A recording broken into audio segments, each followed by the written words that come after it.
ప్రెగ్నెన్సీలో పంటి నొప్పి వస్తే ఏం చేయాలి? అసలు ట్రీట్మెంట్ చేయించుకోవచ్చా? తెలుసుకుందాం రండి. Viewers, I'm Dr. Vivek Annuru, MDS, consultant endodontist and dental implantologist. I practice near SR Nagar, Hyderabad since 10 years. Answer ఏంటంటే ప్రెగ్నెన్సీలో పంటి నొప్పి వస్తే ట్రీట్మెంట్ చేయించుకోవచ్చు, కానీ సెకండ్ ట్రైమిస్టర్ మాత్రమే సేఫ్ అంటారు.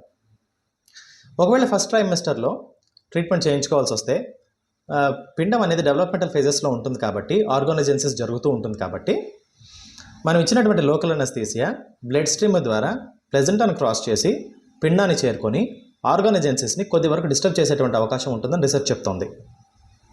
వేరేస్ థర్డ్ ట్రైమిస్టర్లో because of uterine heaviness dental treatments అనేటివి డెంటల్ చైర్లో కూర్చొని వారు చేయించుకోవడానికి ఇబ్బంది పడతారు. కారణంగా ఒక్కోసారి బీపీ డ్రాప్ అయిపోవటం, ఒక్కోసారి ప్రీమెచ్యూర్ డెలివరీస్ లాంటివి జరగడానికి ప్రీమెచ్యూర్ కాంట్రాక్షన్స్ లాంటివి ఏర్పడటం లాంటివి జరుగుతాయి కాబట్టి థర్డ్ ట్రైమిస్టర్ని కూడా సజెస్ట్ చేయరు. సో సెకండ్ ట్రైమిస్టర్ అనేది safe for dental treatments during pregnancy. మరి ఫస్ట్ అండ్ థర్డ్ ట్రైమిస్టర్లో పెయిన్ వస్తే ఏం చేయాలి తెలుసుకోవడానికి keep following my videos. See the description below to book an appointment with us.